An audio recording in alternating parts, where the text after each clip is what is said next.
Right, that's Walpole campsite done and dusted. We're off again. It's 8 o'clock in the morning. We were joined late this afternoon by a fellow by the name of Simon. Don't know much about him, wasn't very talkative. He double-hatted yesterday all the way from Dogpool, so I think he said his mileage for yesterday was nearly 40 k's. And he came into camp like a steam train, so I don't know where he gets his energy from. Today's walk is 18.5 k's and takes us to Long Point. It's a bit of a milestone day today. We get to see something rather special. You'll see later on. Weather today's a bit strange. I'm not too sure what to make of it. One of the girls' forecasts on her personal location device that she gets said light showers. I managed to get some internet at the camp last night and had a look at the weather forecast on the news broadcast, and that said there was a heavy cold front coming in, expected to blanket the southwest with a threat of storms. So I'm not too sure where it's going. It is completely overcast at the minute. The wind is cool, but it's not grey. It doesn't look like it's going to thunder down with rain any minute. I am walking with my rain jacket around my waist in case I need it quickly. And Bella's got her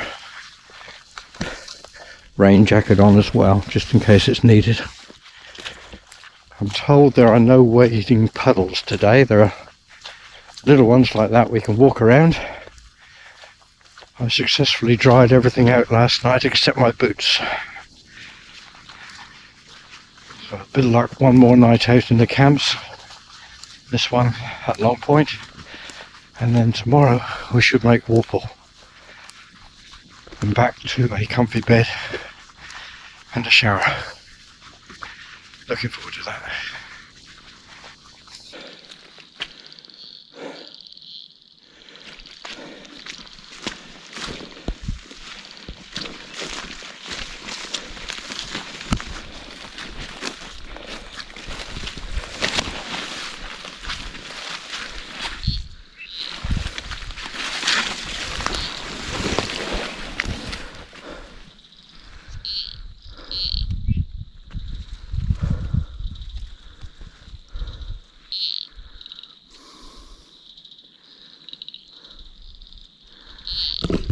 They lied, I'm going to get wet.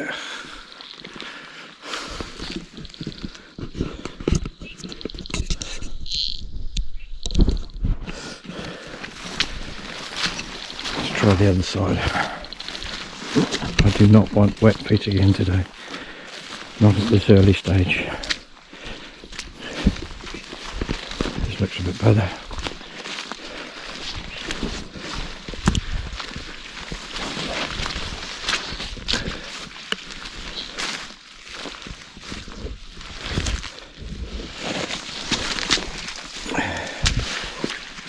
We have to go bush. Let me see where people have travelled before. I hate doing this. This is very much snake territory.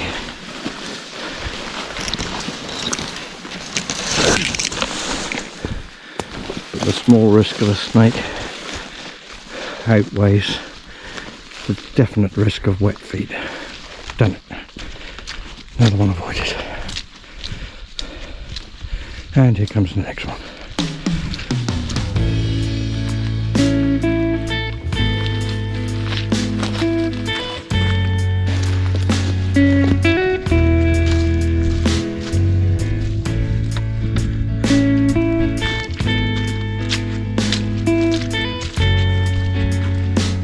K down, 17 to go. Perfect day for walking at the minute. No sun, no rain, cool temperatures. Couldn't be better. Let's hope it stays this way.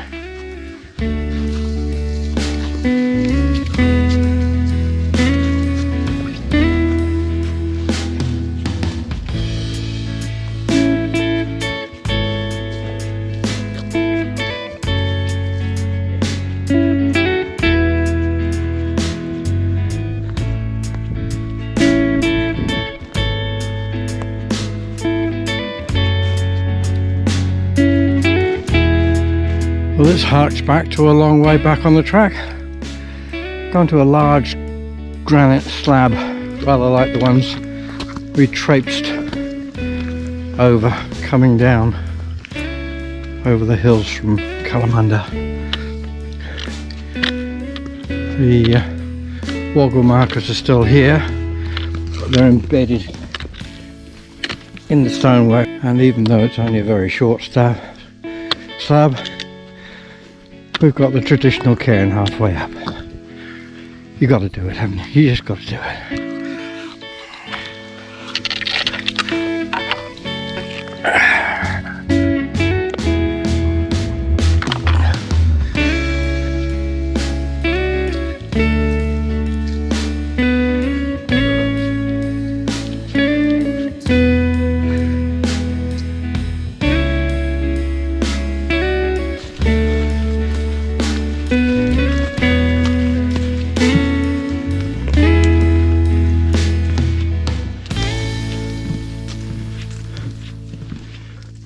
There's a vicious, ill-founded rumour going about overseas that everything in Australia is trying to kill you. It's largely untrue. But as I walked through this boardwalk area, I'm brought to the attention by the little guidebook that I should be very careful not to touch the grass in this area, because it's very sharp and can, on occasion, cause blisters. Even the grass is a bitch in Australia.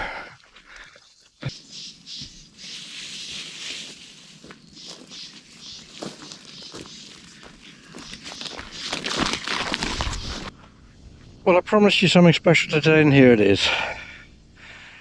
At this point, after some 40 odd days tramping southwards down through the West Australian bush and through the farmland, we finally see the Southern Ocean. I've taken Bella off for a minute. We're going to have a 10-minute break and just enjoy the view for a second. We'll get a better look at it soon, but it's a very, very welcome sight. It's not a particularly bright day today, unfortunately, so it's not glinting in the sunlight as one would like. But just to the right of that steep descent up ahead, you can see the flat horizon and the breaking waves. I fancy I can hear it too, but that might just be my imagination. Speaking of days on the track, you will have noticed that the intraday placards that I've got going at the beginning of every day, counting up the days, are in fact missing the bass note. Yes, I know. We had a democratic, fair vote, and most of you voted to keep it. But unfortunately, a voice from on high came down hard and said, no, you can't have it. So we're having something different. I don't know what yet. I'll probably be told that later on. For anybody interested, it's one of my favourite pieces of music. It's the first musical note in Pink Floyd's wonderful composition, Time. And I love it. Next stop is the beach, Mandalay Beach. I wouldn't be surprised if everybody stops down there for an extended break and a look at the view. Still a while to go yet, but the view just gets better and better. It's magnificent. We'll reach the beach soon.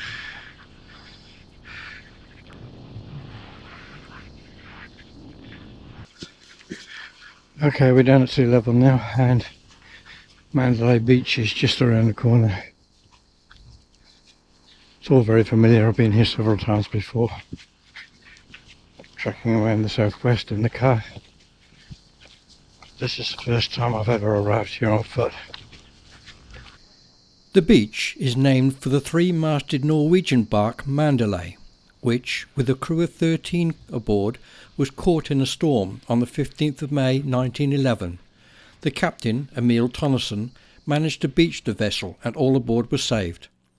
The shipwreck appears every decade or so as the beach erodes and then covers over again with the shifting sands. Wind noise will be terrible, but there's nothing I can do about it.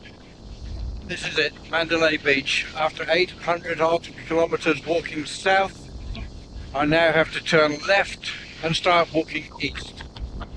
It's a major milestone on the Bibbulmun track, and I'm so pleased to be here. It's just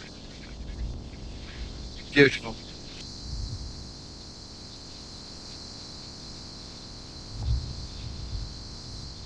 This walking on beach sand is dune sand. It's a whole new ball game. It's exhausting. Sorry, going down the dune you sort of slide down, but going up 10 steps forward and 8 steps back.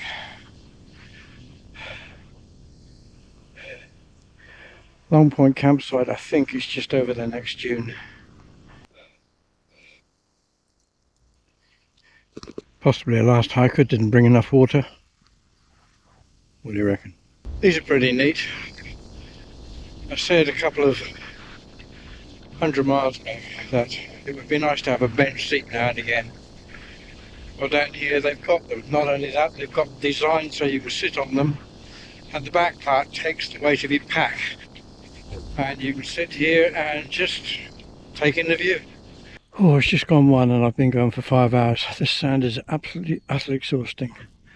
It's beautifully blue skies now, but the sun's up and it's hot, which isn't helping. There is a cool breeze, and that's just about making it.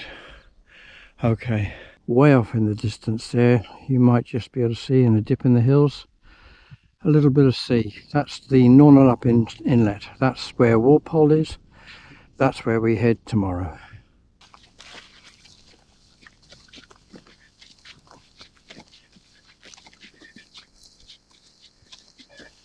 I have reached the spur trail. It's one of those horrible spur trails.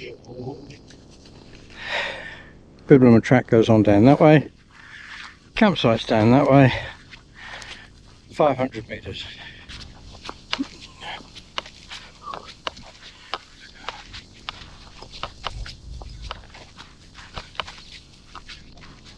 Well, this is Long Point Shelter.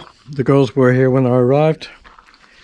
They've now since popped off down to the beach to watch the sun go down. Spend the afternoon looking at the view. I might pop down there later, we'll see how we go. It's mozzie ridden here. We've been given the advice several times that the place is riddled with mozzies, so for the first time I am employing a little present from my daughter. A tent, mozzie tent that covers the sleeping bag. I'm not camping out. I do have a tent, although I'm reluctant to use it. So I am now going to be using this mozzie tent over my sleeping bag tonight, and hopefully that's going to keep all the mozzies off of me.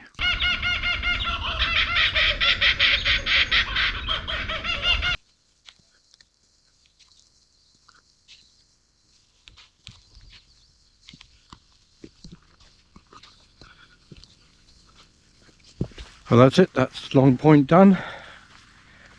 We're off again, and today is one of those days you really look forward to.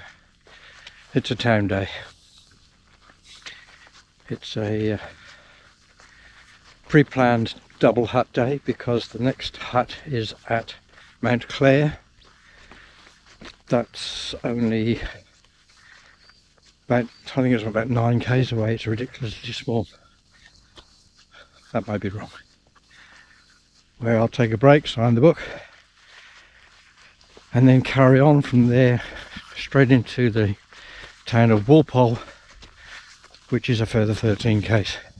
As is normal on town days, I'm up early.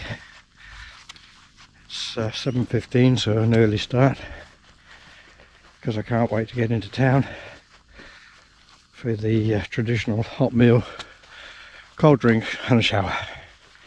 First shower in a week. I think out of everything I miss the showers the most. It's something you take for granted every day until you don't have one. It's rained most of the night. It's dull and overcast and drizzly now. I've left with both mine and Bella's rain jackets on, although mine may well come off pretty soon. I think it's going to be a trip of 2 halves today. The walk from here to Mount Clare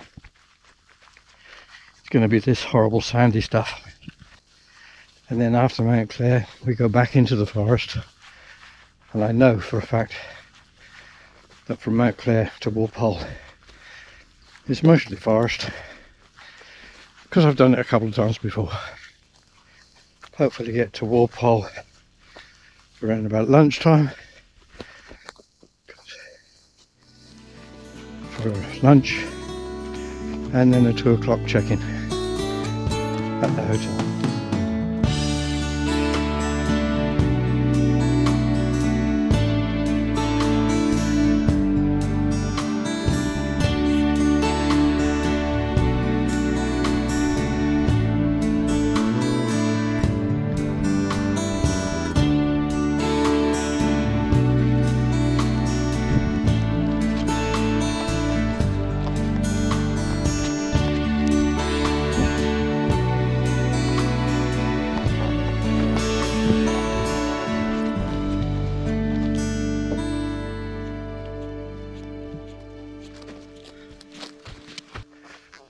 I've taken the rain jacket off because I can't stand walking in the sweat, but it's very drizzly, but I'd rather be damp from the outside than sweating from the inside.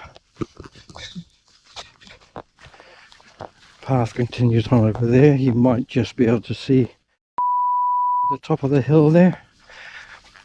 She's dressed all in green, which doesn't make it easy, going camouflage style.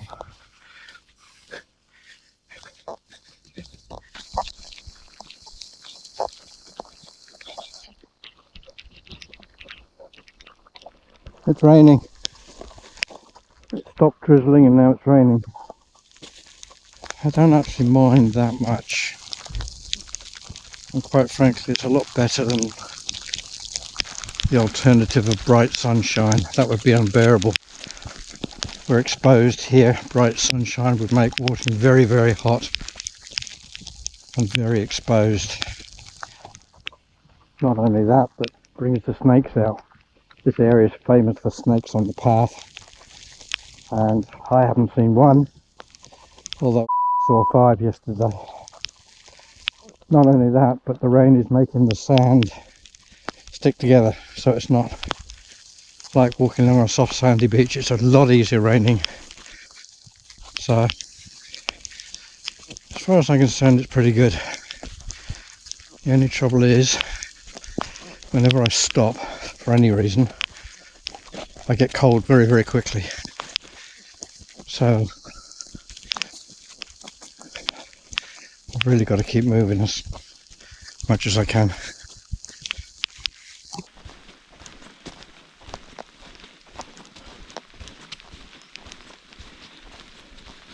Been going for 2.5 hours now, and it's all been sandy paths and dunes.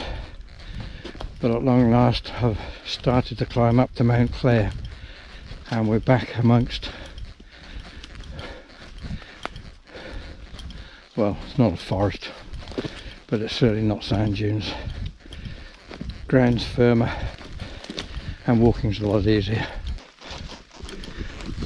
Mount Clare campsite can't be far away, but I do know that between here and there there's a massive steep climb. If nothing else, it'll warm me up.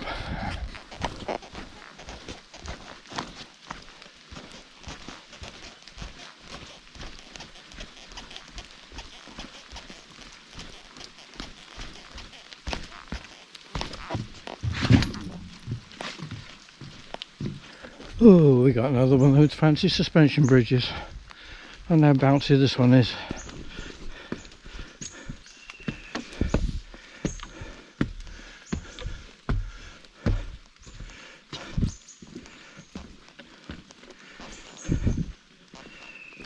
Trouble with these wooden bridges is they are very, very slippery.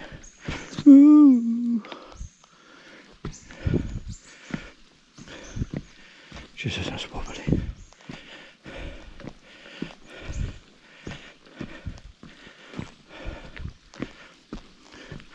I've no idea what river it is, don't ask me, I'm concentrating.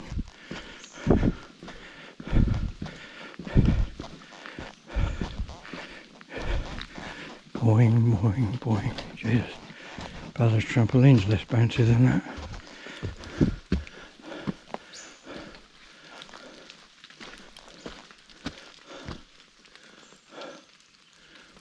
Deep river apparently. I don't know if that's a description or a name, but it just says deep river. Well, I'm halfway up the steep ascent and I can tell you now, there haven't been many steeper than this. It looked vicious on the map and it sure as hell is. It's not helped by the fact that it's very wet in here and very slippery. But at the top is the shelter. Sign in, move on, get on with it. Wow, that was a steep climb. But here we are at the shelter at Mount Clare. Now I wonder if either of the girls are here. They were obviously going to stop here for a break, but I expect they were here quite some time ago.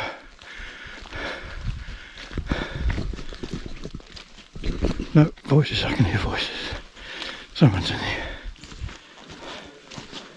I arrived at Mount Clare shelter damp and tired, but with the plan to go on to Walpole, it was destined to be a brief visit. 2 of the crew were already there, and while I rested and filled in the logbook, they started a conversation about the camera, initially agreeing that I had consulted them about its use, their only concern being that they might look fat, asking that I provide them with copies of the videos for them to view. So Rob, on your GoPro, Yes. you got some video of us. Yes. Will you share it to us somehow or other, or? I will put it on YouTube, unless you particularly don't want me to. Something Do you like mind? that? Do you not want to be on? I don't mind it going on, but I do would- like to be asked. I'd like to see. I mean, do I look fabulous in? Yeah, like a warning would be nice. Yeah. Send me the edited version so I can check that you got my best profile. Somewhat reassured, I continued to film as normal as we all left the shelter together. Little was I to know, but by the time I reached Walpole a couple of hours later, the attitude had changed dramatically. Okay, I've moved on from Mount Clare, briefest of visits. It was always going to be a walk-through hut, that one. It's a very short distance for Walpole now. Should be there in, well, certainly less than 2.5 hours. The sun is starting to shine, which is the best thing that could happen to me all day now. We're off the dunes, so I don't need the shelter. What I do need is to dry the shirt out. So the more sun I get, the better. On top of that, as far as I can recall, having walked this bit before, from here to Walpole it's all downhill. Half an hour to Mount Clare and it's turning into a beautiful day. Everything's drying up very nicely, even getting warm.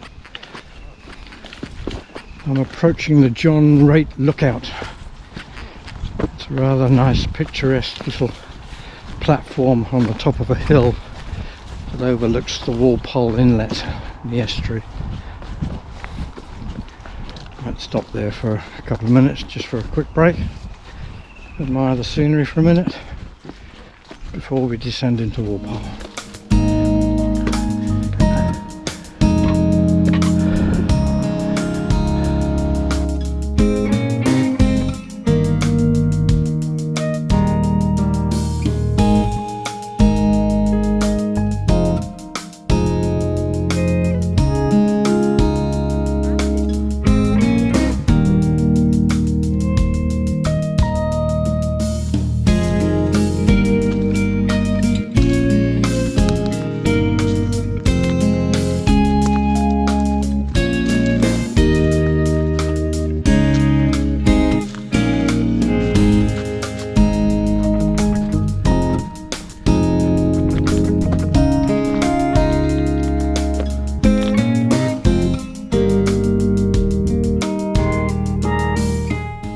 We walk through a lot of things on the Bibbulmun track, railway lines, bridges, logs, things like that. But this is the first time we do a golf course. One of the greens is over there, and the third tee is over there. I think it's Sunday. Sure, it's Sunday. And there's nobody on the golf course. I don't fancy a round. I didn't bring my clubs.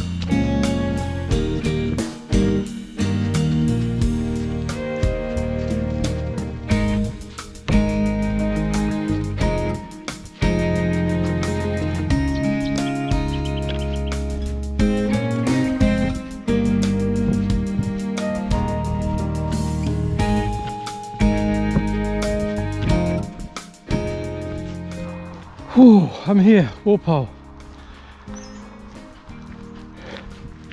It occurs to me as I walk into this little town